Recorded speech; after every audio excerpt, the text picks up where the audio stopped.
नमस्कार। आज के सेशन में मैं आप लोगों के लिए लेकर आया हूं 8 इंपॉर्टेंट क्वेश्चंस ऑफ जेंडर।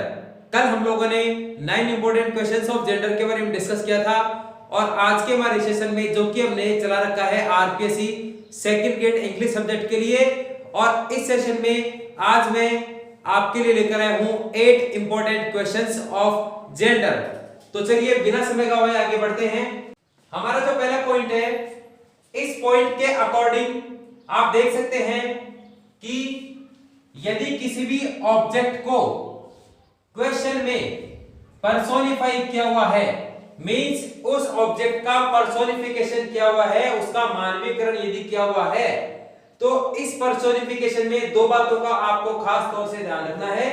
और पहली बात तो यह है इसमें कि यदि जिस ऑब्जेक्ट को पर्सोनिफाई किया गया है वो ऑब्जेक्ट यदि पावर और स्ट्रेंथ या वायलेंस को बताता है, तो ऐसी कंडीशन में हम उसे मस्कुलिन जेंडर की कैटेगरी में काउंट करेंगे।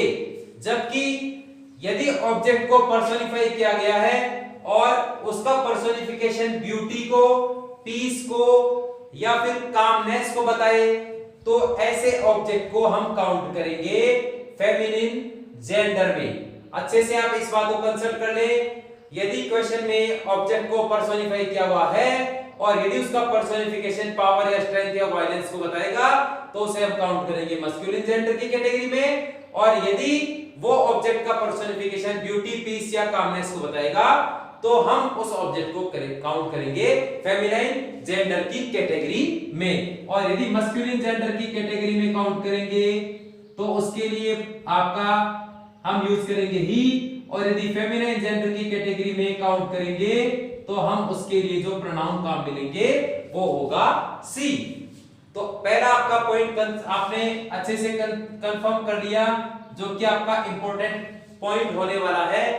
अब इसी पॉइंट से रिलेटेड आपका है क्वेश्चन नंबर सेकंड।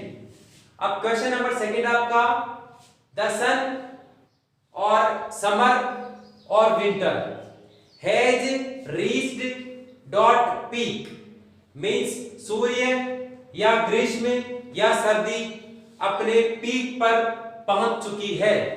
इसके लिए आप ऑप्शन दे रखे हैं आपके इट्स, हर और हिज। अब इस क्वेश्चन में जो दिए गए आपके ऑब्जेक्ट है सन, समर या विंटर, ये पावर स्ट्रेंथ को बताते हैं। और क्योंकि सन, समर, विंटर ये सब पावर या स्ट्रेंथ को बताने वाले ऑब्जेक्ट हैं और इनका यहाँ जो पर्सोनिफिकेशन किया गया है वो पावर या स्ट्रेंथ या वायलेंस को बताने वाले ऑब्जेक्ट के रूप में किया गया है, इसीलिए हम इनको मानेंगे मस्कुलिन जेंडर की कैटेगरी में। और मस्कुलिन जेंडर को बताने वाला आपके जो ऑप्शन है वो है आपका option number C, and the correct option is option C.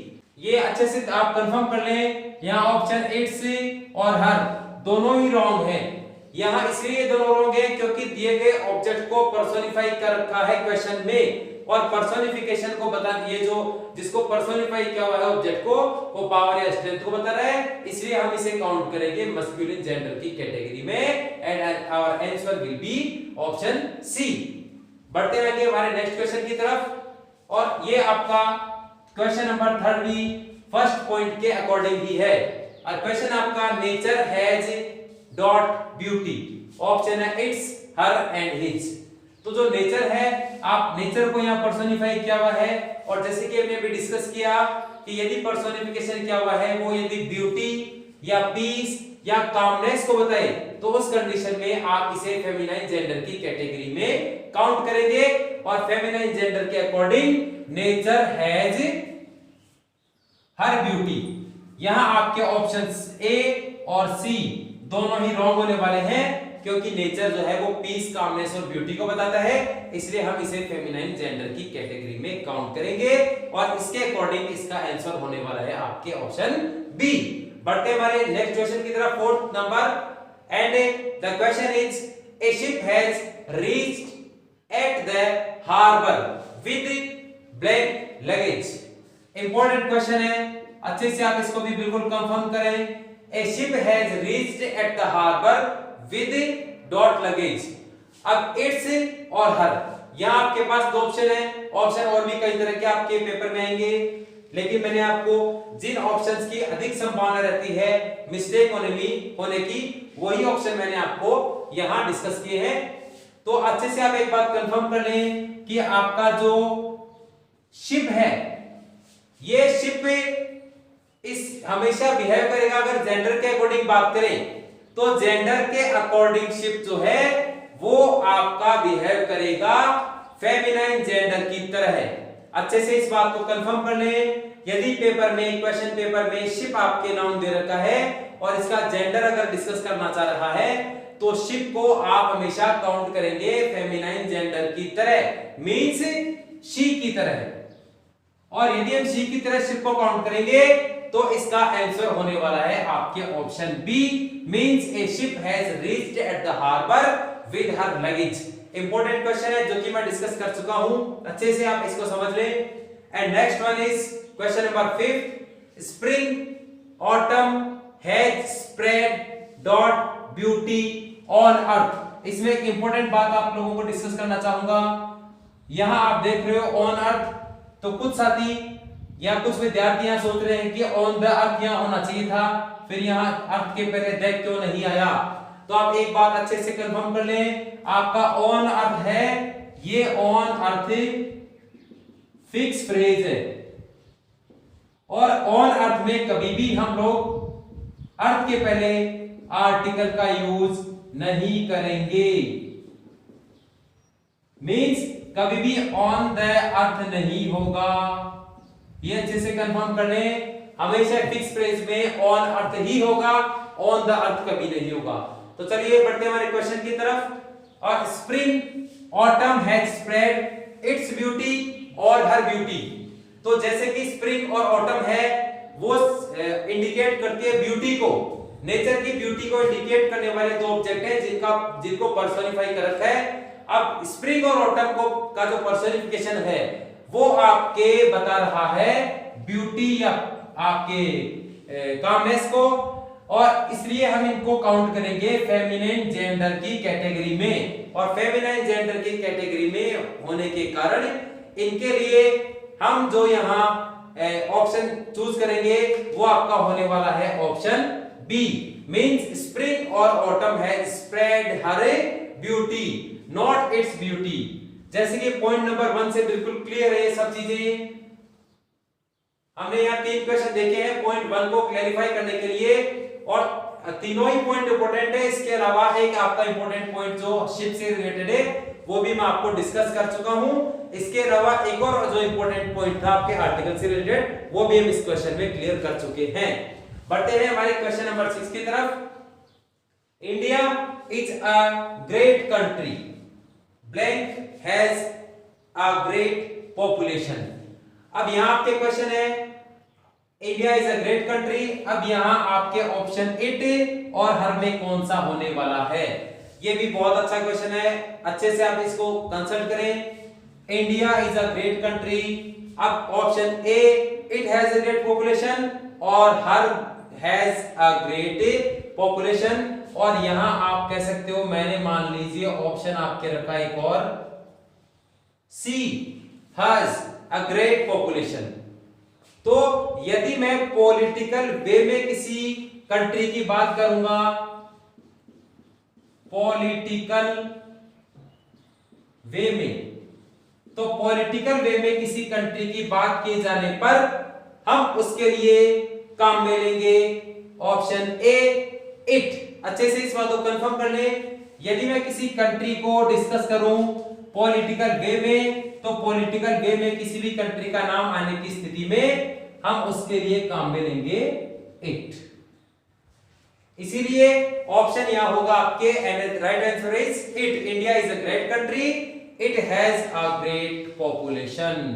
Option B and C are completely wrong. अब इसी से रिलेटेड एक और क्वेश्चन है, question number 7, something different. India is a great country, blank is our motherland. अब आपके सामने option A C, option B it is our motherland और सी इज आवर मदरलैंड। तो जैसे कि हमने डिस्कस कर रखा है पहले, यदि हम पॉलिटिकल वे में डिस्कस करेंगे किसी कंट्री के नेम को तो उसके लिए काम में लेंगे इट, और यदि हम पर्सोनिफाई करें किसी कंट्री के नेम को और पर्सोनिफिकेशन होने की स्थिति में कंट्री का जो नेम है वो आपको उसके लिए आप यूज करेंगे ऑप्शन ए। फिर अच्छे से कंफर्म कर ले, यदि किसी कंट्री का नेम पॉलिटिकल वे में यूज करेंगे तो उसके लिए काम में लेंगे इट, और यदि किसी कंट्री के नेम को पर्सोनिफाई करेंगे, यदि हम इसको पर्सोनिफाई करें, यदि इसका पर्सोनिफिकेशन करें तो पर्सोनिफिकेशन करने की स्थिति में आप किसी भी कंट्री के लिए काम में लेंगे सी। अगर यहां ऑप्शन मैं एक और दे दूं आपको ई, तो ये अच्छे से कंफर्म कर लें, option B wrong, option C wrong. यदि कंट्री के नेम को पर्सोनिफाई किया हुआ है, यदि उसका पर्सोनिफिकेशन कर रखा है, तो पर्सोनिफिकेशन को बताने के लिए आप यहां इंडिया कंट्री के लिए यूज करेंगे आपके फेमिनाइन जेंडर, और फेमिनाइन जेंडर में इसको कंसीडर करने के कारण इसमें ऑप्शन आपका सही होने वाला है ए।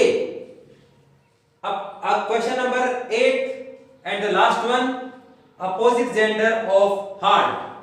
ये क्वेश्चन इसलिए आप लोगों के लिए मैंने पुट अप किया है क्योंकि ये अच्छा क्वेश्चन है, जनरली एग्जाम्स में पूछा भी जाता है। हार्ट का अपोजिट जेंडर कौन सा होगा? एक बार आप अच्छे से कंफर्म कर लें, it is not HEART। I am not talking about HEART, it is HART। Heart का अपोजिट जेंडर कौन सा होगा? फर्स्ट वन यू, ड्रैग और रो। आपका जो ऑप्शन ए है, ऑप्शन ए में आपके लिखा हुआ है यू, तो यू का मतलब होता है मादा भेड़। आपका जो यू है, इस यू का मतलब है मादा भेड़। और आपका जो हार्ट है, हार्ट का मतलब आपके युवा हिरण। जो आपका यंग डियर है, यंग डियर मींस युवा हिरण जो है, युवा हिरण का अपोजिट जेंडर आपको बताना है। युवा हिरण मींस इसका अपोजिट जेंडर आप कह सकते हो छोटा हिरण। तो छोटा हिरण को बताने वाला वर्ड इनमें से कौन सा होगा? यू जो है आपके, उसका मतलब है मादा भेड़, और इसका अपोजिट जेंडर की भी बात डिस्कस कर लेते हैं फटाफट से। और इसका अपोजिट जेंडर होता है आपके रैम। रैम का मतलब होता है आपके नर भेड़। अब बात करेंगे आगे सेकंड ऑप्शन ड्रैग। ड्रैग का मतलब होता है आपके नर बतख। और ड्रैग का अपोजिट जेंडर की बात करें तो अपोजिट जेंडर इसका होगा डक, मींस मादा बतख।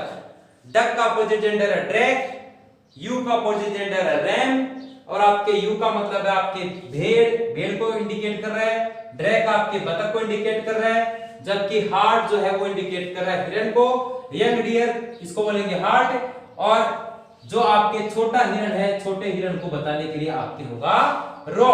And the correct option is option C, heart का अपोजिट जेंडर आपके होगा रॉ। इस क्वेश्चन में आप लोगों ने 1, 2 एंड 3 तीनों ही अपोजिट जेंडर बिल्कुल क्लियर कर लिए हैं। तो इस प्रकार से आज के सेशन में हमने डिस्कस करे इंपॉर्टेंट आपके 8 क्वेश्चंस ऑफ जेंडर।